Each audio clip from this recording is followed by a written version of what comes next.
Let's share the screen with you. Today I'll discuss the merger of banks last year. Let me share the screen first.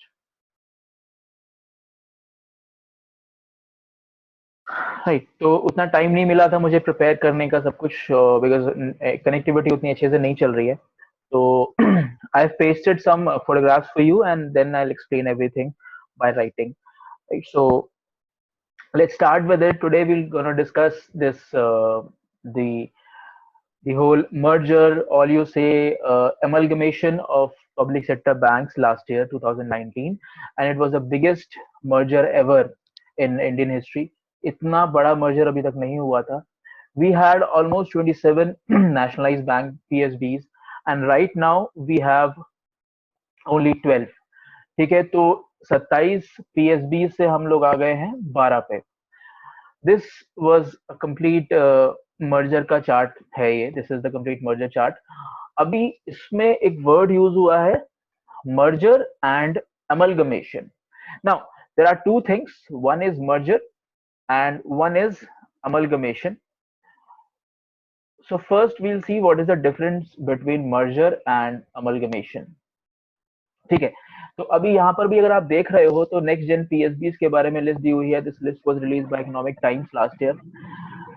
One is Punjab national bank and the amalgamating bank is oriental bank of commerce and United bank of India. ठीक है, तो एक तरफ Punjab national bank बन जाता है anchor bank, और एक तरफ जो छोटे छोटे बैंक्स हैं उनको मर्ज कर दिया गया है. ठीक है, या अमलगमेट कर दिया गया है. तो फर्स्ट वील अंडरस्टैंड ये अमलगमेशन और मर्जर में फर्क क्या क्या है. देन वील सी कि मर्जर क्यों किया गया. ठीक है, मर्जर की वजह क्या थी, मर्जर की जरूरत क्या थी. तो ऐसा ना भी होता तो क्या काम चल जाता, तो ये हमको देखना है. तो पहले हम एक छोटा सा डिफरेंस देखते हैं, what is merger and what is amalgamation. So there are two terms, merger and amalgamation. Right, so one of you has just switch off your mics, right, because noise is coming from your side. Okay, so there are two terms, merger and amalgamation. Now what is merger and what is amalgamation? So we'll see it through example.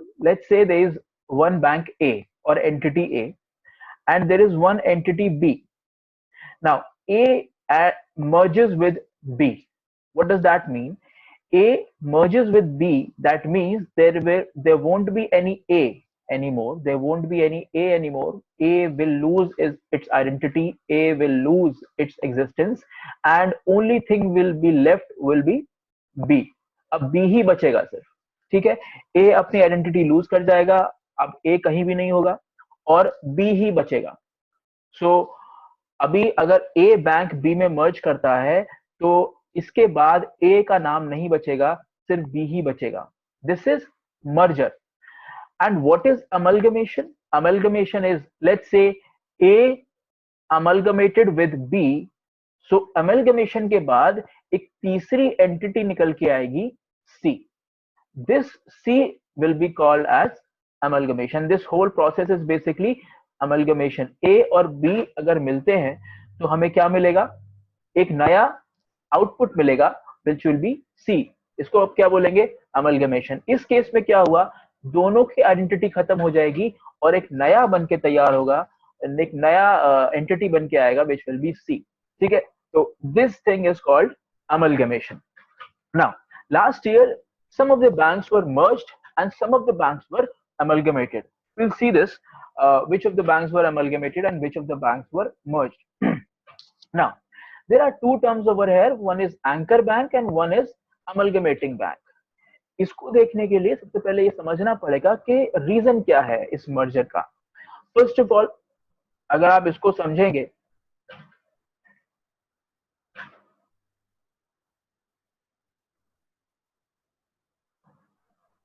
right, now what is the reason? Reasons क्या क्या है तो पहले देख लेते हैं. पहला reason क्या होगा? First reason is, you all know those are NPS. बढ़ते हुए NPS, banks are in losses. बहुत सारे बैंक्स के बैड एसेट्स बढ़ गए, यानी बैड लोन्स में कन्वर्ट हो गए इनके, और बैड लोन्स रिकवर नहीं हो पाते हैं. राइट, इसीलिए उनको बैड बोलते हैं। तो बहुत सारा बैड लोन बढ़ गया, उनकी एफिशिएंसी डिक्रीज कर रही थी, एसेट्स कम हो रहे थे, और एसेट्स में बैड एसेट्स का रेशियो बढ़ रहा था, राइट। सो पहला obviously this NPA is. Now second reason was creating synergy. Now what is synergy between banks?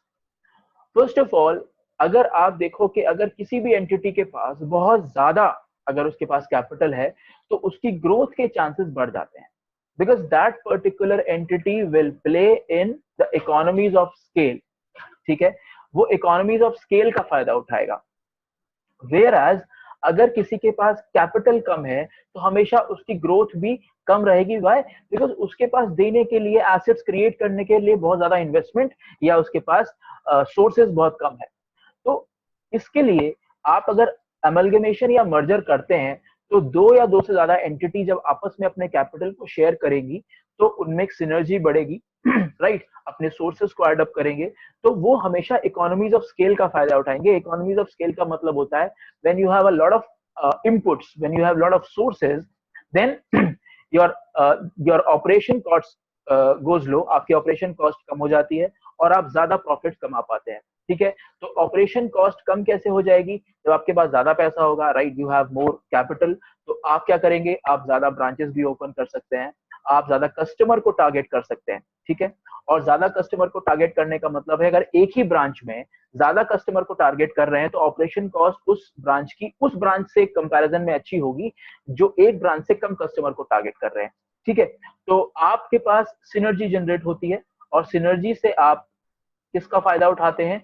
Economies of scale का फायदा उठाते हैं, और इकोनॉमीज ऑफ स्केल आपको क्या देती है?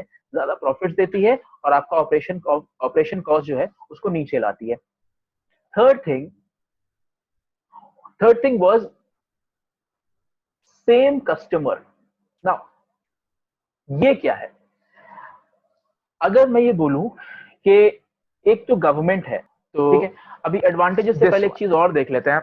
कुछ टर्म्स ऐसी हैं जो मैं इसमें आपको समझ में आएगा कि कौन कौन से मर्जर्स हैं, जैसे कि बिग बैंग थ्योरी एक आर्टिकल आया था। अगर आप फर्स्ट में देखो, this particular list is of banks rank. अभी ये पर्टिकुलर पिक्चर, अब कितना बिजनेस है, अगर आप देख रहे हो बेस पे ये रेटिंग है, इसमें टोटल बिजनेस दिया हुआ है। बैंक यहाँ से आपको दिख रहा होगा कि एसबीआई का बिजनेस है, देना बैंक ज्यादा है, और उसका मार्केट भी सबसे बड़ा है, बिजनेस आता है इसका। ठीक है, तो ये एसबीआई का मार्केट, इसमें एक चीज बहुत मार्केट शेयर वाली, that is CASA ratio.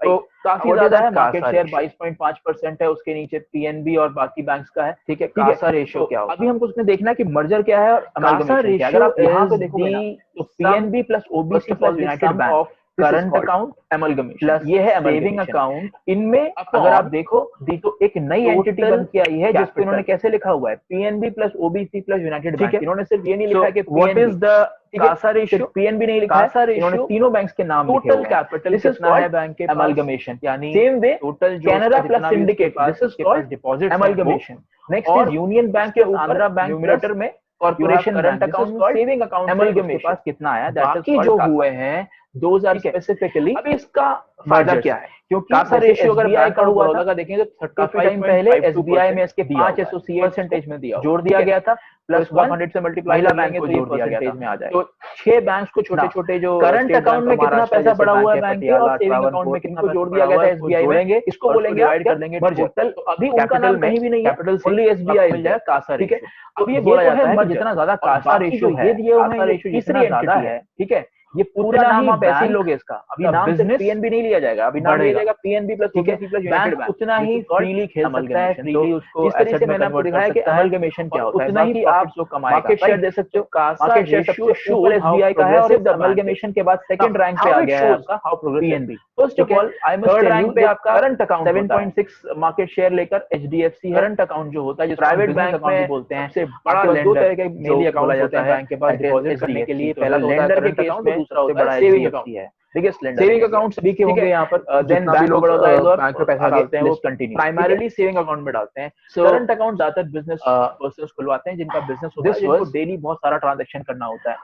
Current account में आप मर्जर और अमलगमेशन में you should there is no interest and paid on of this current account. यानी अगर मेरा मर्जर अकाउंट जो है किसी बैंक में करंट अकाउंट है, तो मुझे कोई भी 27 साल में इंटरेस्ट पे नहीं करेगी, 27 PSBs were there, now you have 12 PSBs. तो इसको और कम लाना, कम करना जरूरी है, कोई लिमिट नहीं होती है, यानी आप कितना भी पैसा अपने करंट अकाउंट में डाल सकते हैं। एक चीज नरसिम्हम कमेटी ने और पैसा किसी भी टाइम विड्रॉ कर सकते हैं, राइट। तो अगर आप चाहें कि आज दिन में आपके 10 या 15 ट्रांजेक्शन आपको करने हैं तो आप फेल कर रहे हैं, बहुत लंबे समय से कितना भी कैश आप विड्रॉ कर सकते हैं, कितना भी कैश क्लोजर कर देना चाहिए, right. You will read this in the recommendation of Narasimham committee. उनको कंप्लीट क्लोजर ले जाना चाहिए, उसका मर्जर और उसका अमलगमेशन में नहीं जाना चाहिए, उसका कंप्लीट क्लोजर हो जाना चाहिए, और उसके जितने भी एसेट्स हैं वो सेल आउट कर देने चाहिए, और उसके भी जितना भी उसके पास कैपिटल वर्थ है उसको किसी और बैंक के पास भेज देना चाहिए, राइट। तो ये अभी तक हमारी सरकार ने इस अभी तक कोई ऐसा स्टेप नहीं लिया है जिसमें नरसिम्हम कमेटी की ये वाली जो रिकमेंडेशन है इसको माना हो, ठीक है। तो एक ये वाला जो फैक्टर है ये भी समझना जरूरी था। नाउ नेक्स्ट, इसके फायदे क्या क्या है, राइट। तो हम अभी आगे बढ़ते हैं और देखते हैं कि इसके एडवांटेजेस क्या क्या होंगे, ठीक है। अभी एडवांटेजेस से पहले एक चीज और देख लेते हैं, कुछ टर्म्स ऐसी हैं जो मैं सोच रहा था कि आपसे उसमें बात करूंगा, जैसे कि बिग बैंग थ्योरी एक आर्टिकल आया था, this article was given by Hindu, ये हिंदू से मैंने उठाया है, ठीक है। अभी ये पर्टिकुलर पिक्चर अगर आप देख रहे हो तो इसमें टोटल बिजनेस दिया हुआ है, बैंक ऑफ बड़ौदा का इतना बिजनेस है, विजया बैंक का इतना है, देना बैंक का इतना है, और अमलगमेशन के बाद इतना बिजनेस आता है इसका, ठीक है। तो इसमें एक चीज बहुत खास है देखने वाली, that is CASA ratio, right. What is that CASA ratio, ठीक है। कासा रेशियो क्या होता है? CASA ratio is the sum, first of all the sum of current account plus saving account upon the total capital, ठीक है। So what is the CASA ratio? CASA ratio total capital कितना है bank के पास, यानी total जो उसका जितना भी उसके पास डिपॉजिट्स हैं वो, और उसके ऊपर न्यूमिनेटर में you have current account, saving account से उसके पास कितना आया, दैट इज कॉल्ड कासा, ठीक है। अभी इसका फायदा क्या है? कासा रेशियो अगर बैंक ऑफ बड़ौदा का देखें तो 35.52% दिया हुआ है, परसेंटेज में दिया हुआ है, ठीक है। तो इसको आप 100 से मल्टीप्लाई कर लेंगे तो ये परसेंटेज में आ जाएगा ना। करंट अकाउंट में कितना पैसा पड़ा हुआ है बैंक के और सेविंग अकाउंट में कितना पैसा पड़ा हुआ है, उसको जोड़ेंगे और उसको डिवाइड कर देंगे टोटल कैपिटल में, कैपिटल से, तो आपको मिल जाएगा कासा रेशियो। अब ये बोला जाता है कि जितना ज्यादा कासा रेशियो है, कासा रेशियो जितना ज्यादा है उतना ही बैंक का बिजनेस बढ़ेगा, ठीक है। बैंक उतना ही फ्रीली खेल सकता है, फ्रीली उसको एसेट में कन्वर्ट कर सकता है, और उतना ही प्रॉफिट्स वो कमाएगा, right. So CASA ratio shows how progressive the bank is. Now how it shows how progressive, first of all I must tell you, जो करंट अकाउंट होता है, करंट अकाउंट जो होता है जिसको हम बिजनेस अकाउंट भी बोलते हैं, आपके पास दो तरह के मेनली अकाउंट्स होते हैं बैंक के पास डिपॉजिट करने के लिए, पहला तो होता है करंट अकाउंट और दूसरा होता है सेविंग अकाउंट। सेविंग अकाउंट सभी के होंगे, यहाँ पर जितना भी लोग बैंक में पैसा डालते हैं वो प्राइमरीली सेविंग अकाउंट में डालते हैं। करंट अकाउंट ज्यादातर बिजनेस पर्सन खुलवाते हैं जिनका बिजनेस होता है, जिनको डेली बहुत सारा ट्रांजेक्शन करना होता है। करंट अकाउंट में बैंक कोई भी इंटरेस्ट नहीं देती है, right. There is no interest paid on current account, यानी अगर मेरा अकाउंट जो है किसी बैंक में करंट अकाउंट है तो मुझे कोई भी बैंक साल में इंटरेस्ट पे नहीं करेगी। अब इसके रीजंस है, इसके क्या क्या रीजंस है? First reason is current account में डेली ट्रांजैक्शन के ऊपर कोई लिमिट नहीं होती है, यानी आप कितना भी पैसा अपने करंट अकाउंट में डाल सकते हैं और कितना भी पैसा किसी भी टाइम विड्रॉ कर सकते हैं, राइट। तो अगर आप चाहें कि आज दिन में आपके 10 या 15 ट्रांजैक्शन आपको करने हैं तो आप वो भी कर सकते हैं, राइट। कितना भी कैश आप विड्रॉ कर सकते हैं और कितना भी कैश अंदर डाल सकते हैं, कोई भी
CASA ratio is the sum, first of all, the sum of current account plus saving account upon the total capital. ठीक है. So what is the CASA ratio? CASA ratio total capital कितना है बैंक के पास, यानी total जो उसका जितना भी उसके पास डिपॉजिट्स हैं वो, और उसके ऊपर न्यूमिनेटर में you have current account, saving account से उसके पास कितना आया, दैट इज कॉल्ड कासा. ठीक है. अभी इसका फायदा क्या है? कासा रेशियो अगर बैंक ऑफ बड़ौदा का देखेंगे तो 35.52% दिया हुआ है, परसेंटेज में दिया हुआ है. ठीक है. तो इसको आप 100 से मल्टीप्लाई कर लेंगे तो ये परसेंटेज में आ जाएगा.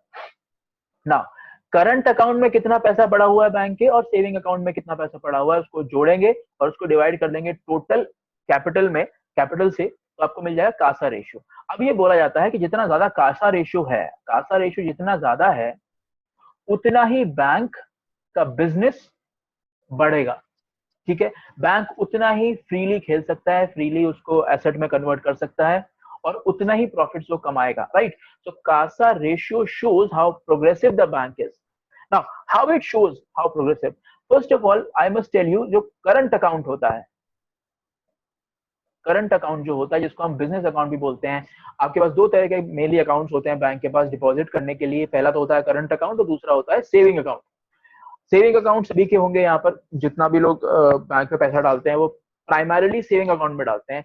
करंट अकाउंट ज्यादातर बिजनेस पर्सन्स खुलवाते हैं जिनका बिजनेस होता है, जिनको डेली बहुत सारा ट्रांजेक्शन करना होता है.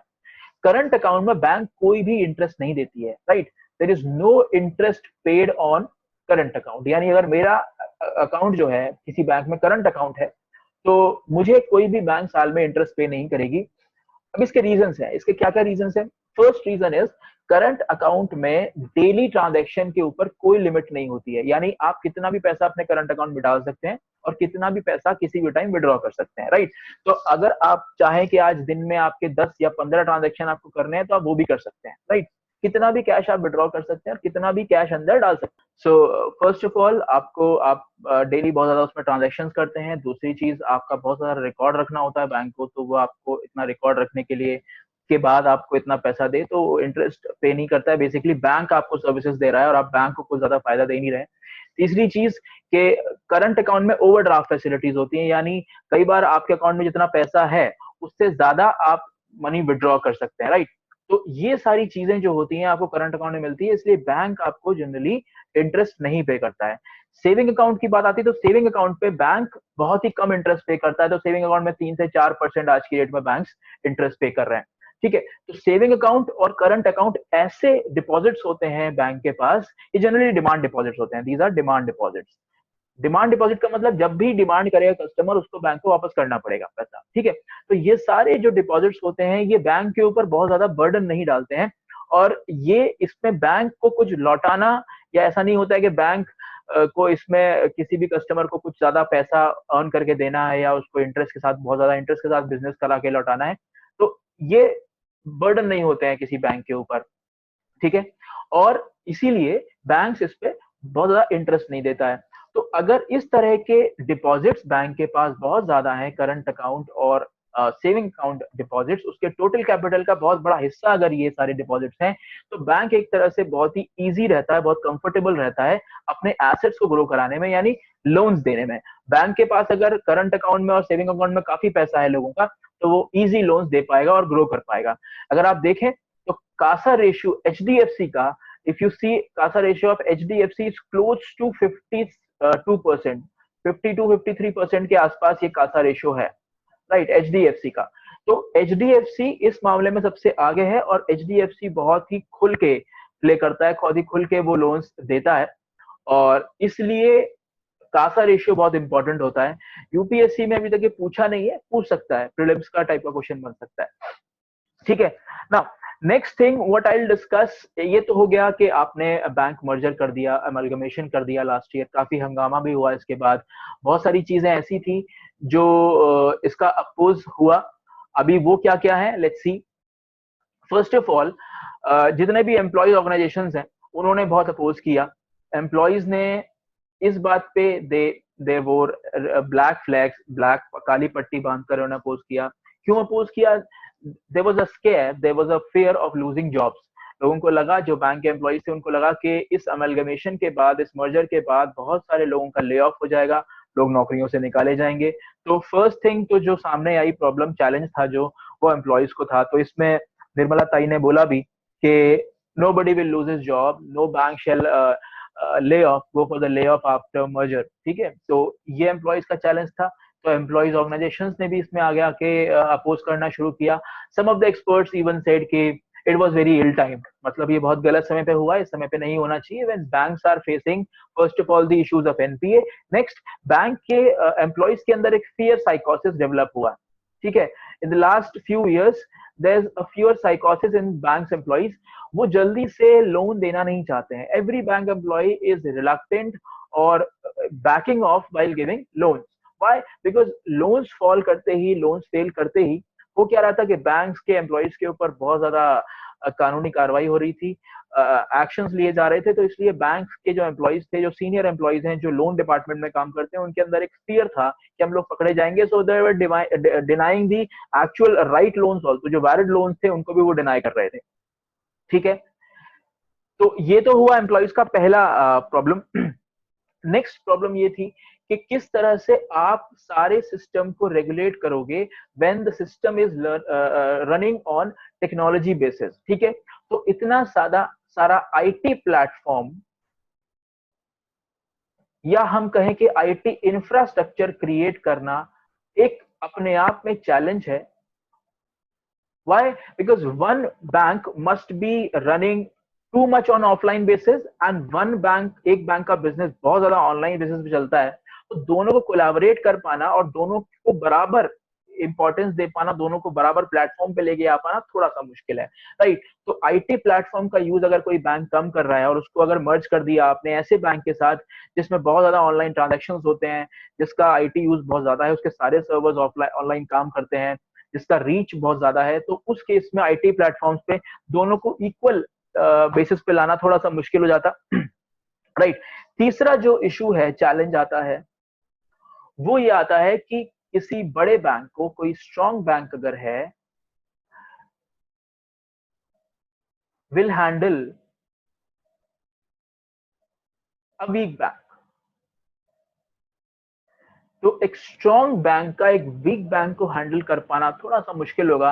वाई? बिकॉज इस चीज की ट्रेनिंग, यानी नए बैंक का अगर मर्जर हुआ है और उसको हैंडल करना है, किस तरह से एम्प्लॉयज को अमलगमेट करना है, किस तरह से उसके एसेट्स को अमलगमेट करना है, किस तरह से उसके बैड एसेट्स के साथ एक्ट करना है, क्या क्या स्टेप्स लेने हैं, इस बात की ट्रेनिंग जो है वो बड़े बैंक के एम्प्लॉयज को भी नहीं होती है।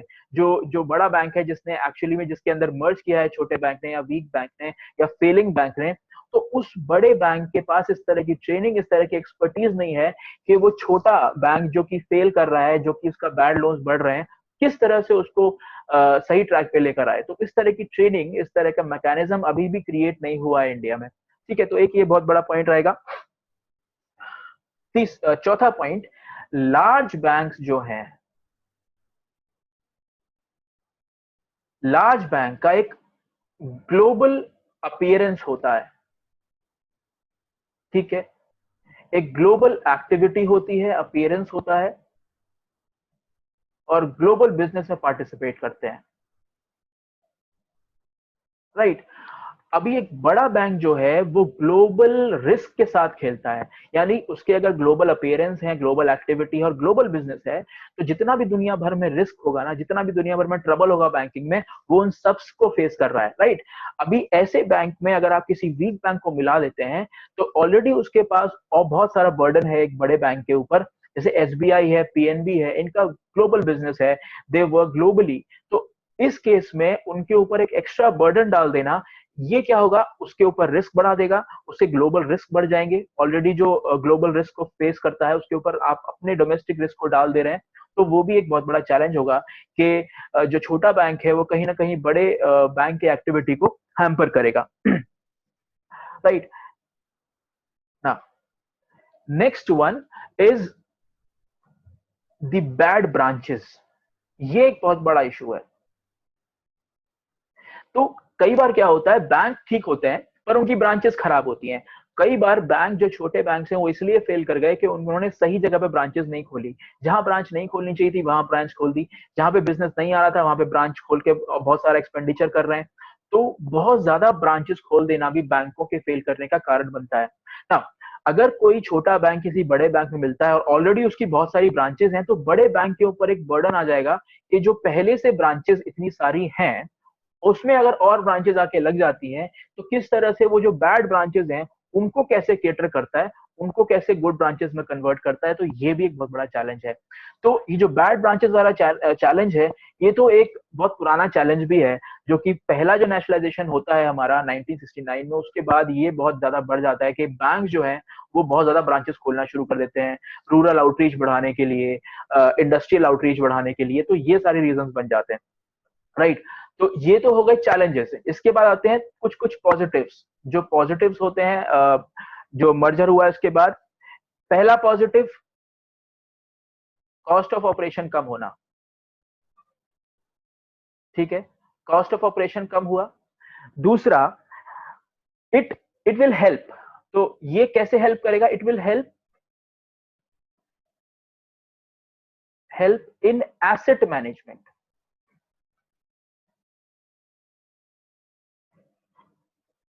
ठीक है, ये एसेट मैनेजमेंट में हेल्प करेगा। कैसे हेल्प करेगा? अगर कोई बैंक बहुत बड़ा है, उसके पास काफी सारा एसेट्स आ जाता है, तो वो इकोनॉमीज ऑफ स्केल में खेलता है, राइट। जो मैंने आपको बताया था कारण, जो रीजन भी था एक बैंक के मर्जर का। तो हेल्प इन एसेट मैनेजमेंट, अगर एसेट्स बड़े हो गए तो बड़े बैंक के पास भी अगर कुछ एनपीएस हैं तो वो इससे फाइनेंस हो जाएंगे, right. Next thing is better efficiency,